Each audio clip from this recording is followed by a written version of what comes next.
nuts! So in 2003, a coalition spearheaded by the US military invaded the country of Iraq under the pretense that they had weapons of mass destruction. Now, if you know anything about my channel, you'll know that when the US invades a country, they're not just adding supportive troops to an already existing militant group, okay?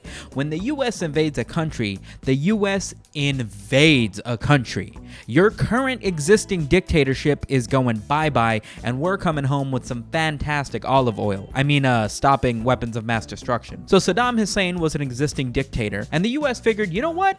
Fuck dictators. It's time that you guys learn some democracy. And just before leaving, one of the US soldiers kicked something on the ground that he felt like was a false bottom, and upon lifting it up, discovered some sort of tunnel system underneath him. And according to Wikipedia, he was about to throw a frag grenade to explode whatever tunnel system might be underneath, when at that exact moment, Saddam Hussein popped his goofy little head up and promptly surrendered. Not too quick before taking a rifle to the face, resulting in this famous photo, but surrendered nonetheless. I thought Saddam Hussein was Barack Obama's middle name. The BBC would promptly release a diagram of this spider hole that Saddam Hussein must have been staying in for the better part of the last 2 days, and for some reason, 18 years later, Twitter has decided this is the funniest thing that could have possibly come up.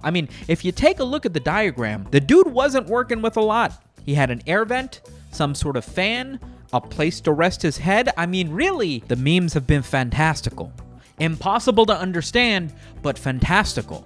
What else should Saddam Hussein have in this spider hole? I wouldn't be able to stay down there with just a fan and an air vent and rubble covering the entrance/exit. I would at least need a green screen so I could keep doing this show, you know?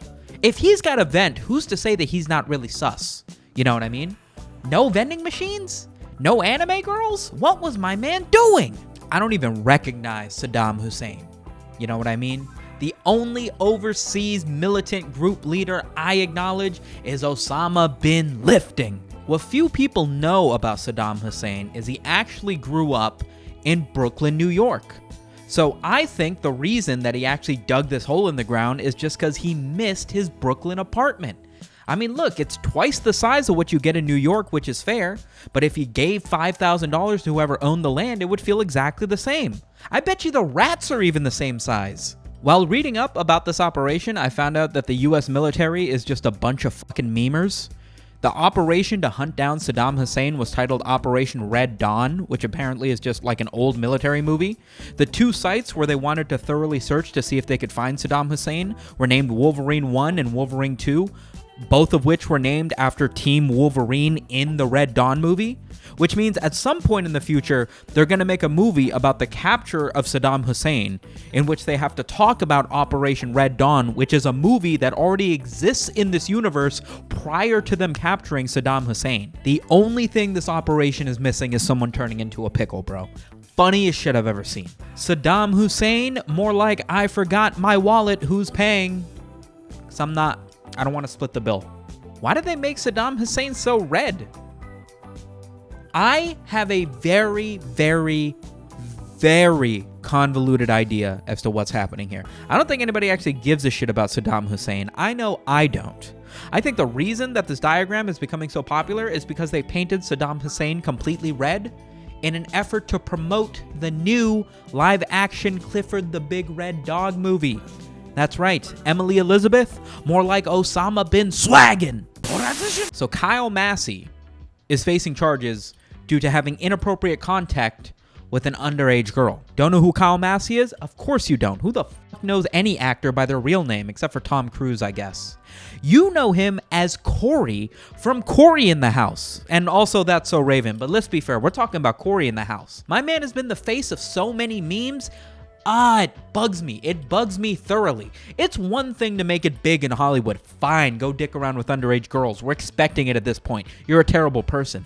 But when you become the face of a meme, when 4chan votes Cory In The House, the Game Boy Advance game, to the highest possible score on Game Critic, you don't get to just do stupid shit on the internet anymore, okay? You are the face of a community. What's his name? Kyle Massey? Learn your shit.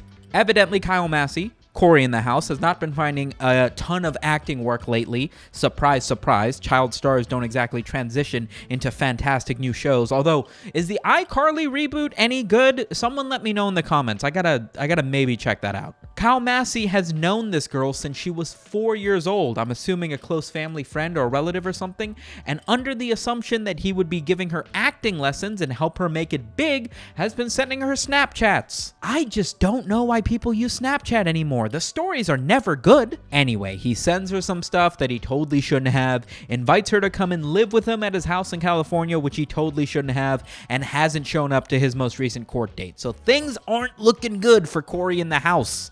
I'd say he's going to end up in the big house, but honestly, even surface little jokes like that are just below me at this point. All of this is taking place just 1 month after Drake Bell, you know him as Drake Bell from Drake and Josh, was arrested in Ohio after some messages that he sent that were, of course, sexual in nature to an underage fan, victim, family member, I don't even know anymore, back in like 2017. What is happening? Is it weird that Drake Bell has been messaging underage girls? Yes, of course. Is it equally weird that he randomly moved to Mexico in order to become a Latin music singer out of nowhere? Also weird, right? Also weird. You spend your whole childhood working on a TV show that speaks to kids just to get arrested in your mid-30s for speaking to kids. Poetic, yes, but gross, kind of. What is with Nickelodeon child stars named Drake growing up to make music and then in their mid-30s inappropriately messaging underage fans? This shit's too consistent. If you have kids and they have a buddy named Drake, just punch them dead in the mouth. They might not have done anything yet, but they will. Drake Bell and Cory In The House should start a podcast called Behind Bars once they're both arrested. I wouldn't listen to it, actually. So the dentist says to me, "We'll clean your teeth another day. Here's $200. Go show my niece a good time." Transition. So Bill Cosby's been released from prison. It's like they have a quota of how many creepy people they're allowed to keep in prison. So it's like, yo, if we get rid of Cosby, we can arrest Cory In The House. Let's just fill the quotas. I read up on this. I don't think I have it down completely, but it's the funniest shit I've ever heard. The first time they tried to arrest Cosby, he admitted to buying Quaaludes, but he said that he was putting them in drinks to have consensual sex with women.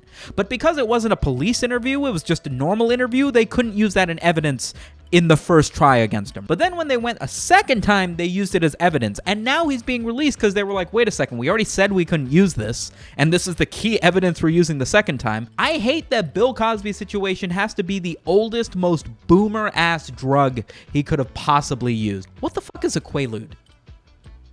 What, is that a sex drug? Is that something people use? Yo, I wanted to switch it up in the bedroom tonight, so I got us some edibles, ayahuasca, DMT, Quaaludes, a weird orange frog I found in my backyard. Is it terrible what he did?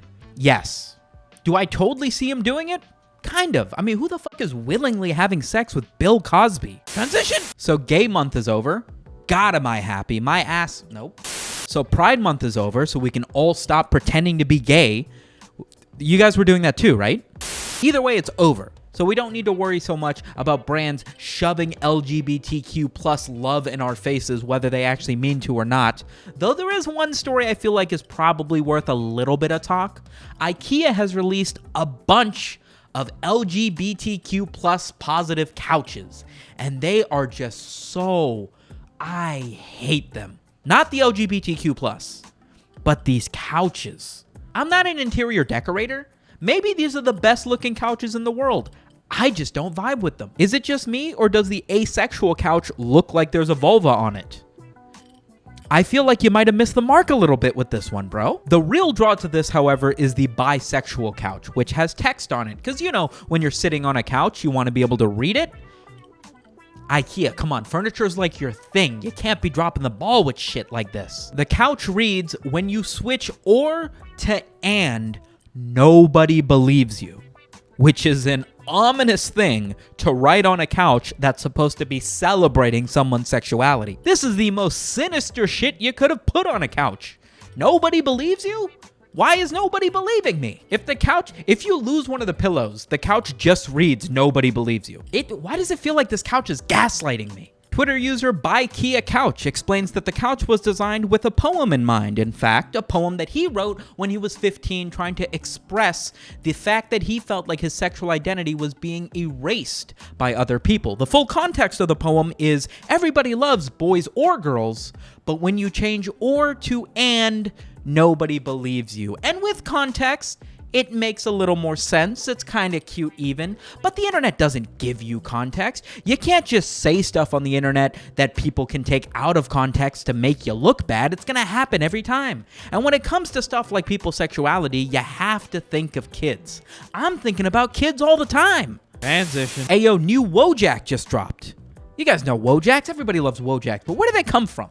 Typically, it's people making them for very specific use cases. They get real mad about something, and they gotta represent their frustration through a poorly drawn line figure in MS Paint, right? But very rarely does somebody have the gall to just show up to a 4chan board and go, yo, I made a new Wojak. A user posted on 4chan, they discovered a new Wojak, they made a new Wojak, hey, let's incorporate it into the meme economy, and they were promptly told to go kill themselves. Despite this, Shroomjak lives. There's a bunch of different examples. I don't know if the community has accepted it as a new Wojak, or if people are just taking it and running with it to piss off everybody else who doesn't approve of the Wojak, but it's kind of a weird one. I hate its identity. The fact that it exists emits a true rage inside me that I can't even express, and yet at the same time, it's sort of peaceful. He's got a mushroom for a head. You know, sometimes he's a buff chick. Sometimes, like, it's like Lost, where you don't even need... Nothing needs to make sense. It just needs to be there. You know, just end the sentence with bottom text, throw a Wojak in there. I hate it. I hate it so much. The ocean's on fire?